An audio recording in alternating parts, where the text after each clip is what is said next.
Halo, assalamualaikum warahmatullahi wabarakatuh. Nahmaduhu wa nusalli ala rasulil karim.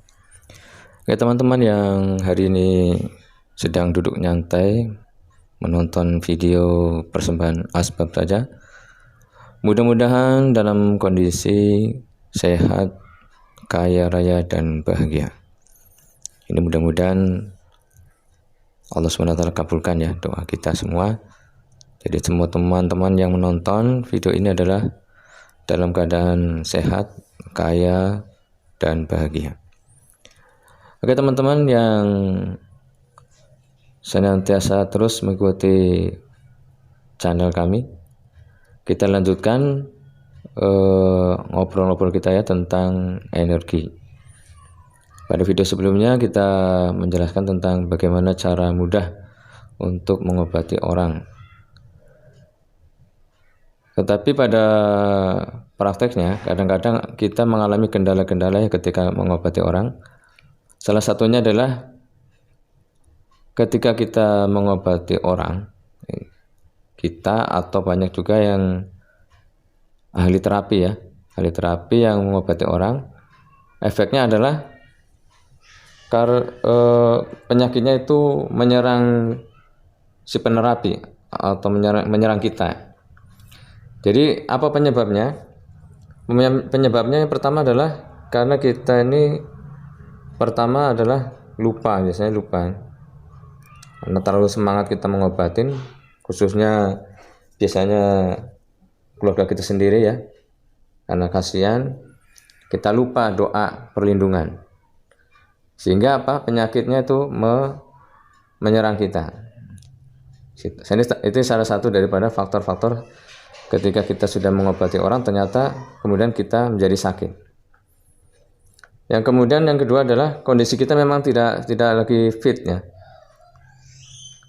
Karena saking karena terlalu kita cemas dengan saudara kita, terutama ibu-ibu terhadap anaknya. Terlalu cemasnya itu sehingga lupa bahwa dia pun sendiri sebetulnya kurang fit. Karena kasih sayangnya begitu besar, ya kurang fit. Kemudian ngobati, memijit. Akhirnya yang diobati sembuh, yang ibu ini atau yang mengobati menjadi sakit. Ini salah satu juga faktornya. Kemudian salah satu faktor kemudian yang lainnya adalah penyakit-penyakit yang diderita oleh orang-orang hari ini, terutama di akhir zaman ini, kadang-kadang memang terlihat daripada medis ya. Tapi sebetulnya penyebabnya adalah daripada makhluk-makhluk yang lain selain medis. Karena mereka ini ya namanya akhir zaman ini sudah mulai berinovasi ya. Mengganggu manusia, bukan hanya menyerang kejiwaan saja, tetapi juga menyerang secara fisik ya.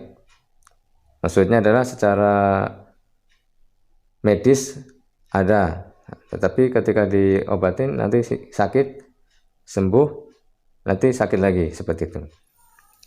Jadi ternyata kadang-kadang penyakit yang diderita oleh orang lain ini adalah disebabkan oleh jin ya.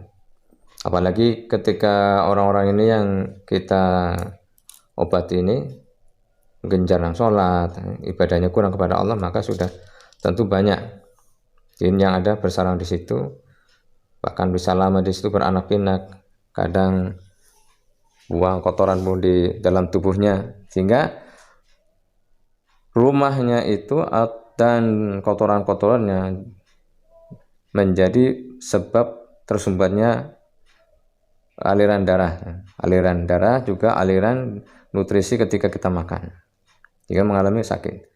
Dan ketika kita terapi, kita pijit, ternyata merusak daripada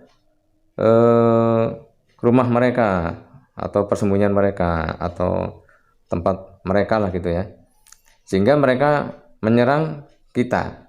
Nah, jadi kalau kita tidak ada persiapan pelindungan diri, maka otomatis mereka akan menyerang kita, menyerang orang yang mengobati, sehingga menjadi sakit ya. Maka teman-teman yang terlanjur ngobatin kemudian ternyata lupa, maka setelah selesai mengobatin harus minta perlindungan pada Allah untuk dibersihkan energi negatif. Biasanya memang orang-orang yang sakit mengandung energi negatif ya.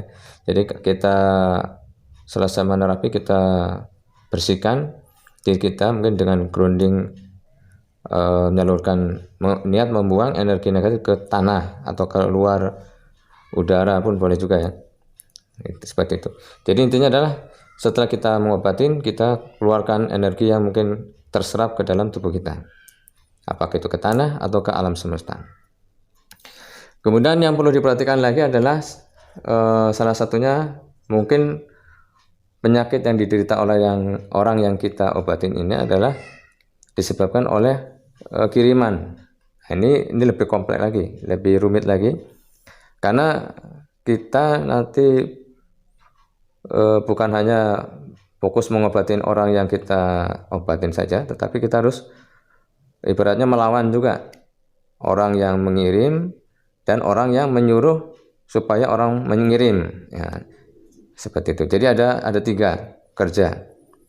Jadi kalau kita yang hari ini belum ada kepandaian atau belum tajam mata batinnya, sehingga tidak tahu serangan datang daripada luar, akhirnya kita pun kadang-kadang mengalami kesakitan karena dikirim oleh orang atau dukun ya kalau istilahnya sekarang. Karena biasanya kan ketika ada satu orang kita obatin, biasanya orang-orang yang terkena kiriman santet, sihir dari dukun-dukun ini, mereka tahu bahwa target mereka ini, korban mereka ini sedang diobatin oleh kita. Mereka tahu kita ini sedang ngobatin, sehingga mereka ngirim balik serangannya ke kita. Makanya perlu hati-hati bagi teman-teman yang mungkin baru terjun ke dunia pengobatan terapi, maka perlu diperhatikan juga seperti ini. Maka untuk bagusnya boleh jika digunakan dengan doa ya, dengan doa misalnya seperti Ustaz Janu ibaratnya. Jadi kita doakan semua orang yang ngirim, termasuk dukun-dukunnya ini, kita kirimkan doa. Doa apa? Doa supaya mereka selamat gitu. Jadi kita ini jangan dalam doa seperti ini, khususnya orang yang sedang mengobati ini, usahakan nyambung ke Allahnya bagus. Jadi tidak ada dalam hati kita ini ada kebencian, marah seperti itu ya. Jadi kita doakan kebaikan-kebaikan. Itu dengan cara dengan kita doakan selamat untuk dukun-dukunnya. Kemudian orang yang menyuruh dukunnya ini, kita doakan selamat. Nah, selamat ini memiliki arti yang luas ya. Selamat ini bisa saja ya itu terserah nanti Allah Subhanahu wa taala yang mau mengabulkan ya. Misalnya selamat itu adalah dia dikasih hidayah sehingga dia sadar bahwa perbuatan itu adalah perbuatan yang tidak bagus, sehingga yang tadinya dia menyerang kemudian tidak jadi menyerang. Jadi dia terselamatkan oleh asbab doa kita, sehingga mereka tidak ada keinginan niat untuk mencelakakan orang itu. Nah, seperti itu ya. Bisa saja selamat ini adalah Allah hentikan perbuatan dosanya ini dengan mungkin dia kasih sakit oleh Allah SWT, atau mungkin langsung dimatikan oleh Allah SWT. Jadi maksudnya kita ini untuk arah menghukum orang yang zalim tadi atau orang yang dukun tadi bukan urusan kita. Urusan kita adalah mendoakan. Jadi keputusan finalnya itu di tangan Allah SWT. Jadi ini adalah salah satu berbagai macam faktor-faktor ya yang menjadikan penyebab kita atau ahli terapi ketika mengobati mengalami sakit. Jadi teman-teman yang memang mau fokus di dalam dunia terapi ini, maka harus lebih giat lagi mempelajari berbagai macam faktor-faktor yang menjadikan orang ini terkena penyakit, dan kita juga bisa melindungi diri kita. Bahkan kadang-kadang kalau dukun ini atau daripada jin ini bisa menyerang keluarga kita. Jadi nanti kita sebelum mengobati, kita lindungi diri kita, kemudian keluarga kita, seperti itu. Jadi Untuk sementara itu saja dulu ya. Nanti kita lanjutkan lagi bagaimana caranya kita bisa menggunakan energi yang ada pada diri kita menjadi lebih bermanfaat, khususnya pada diri kita, keluarga kita, dan semua orang di seluruh alam. Sampai jumpa lagi di video berikutnya. Tetap sehat, kaya, dan bahagia. Assalamualaikum warahmatullahi wabarakatuh.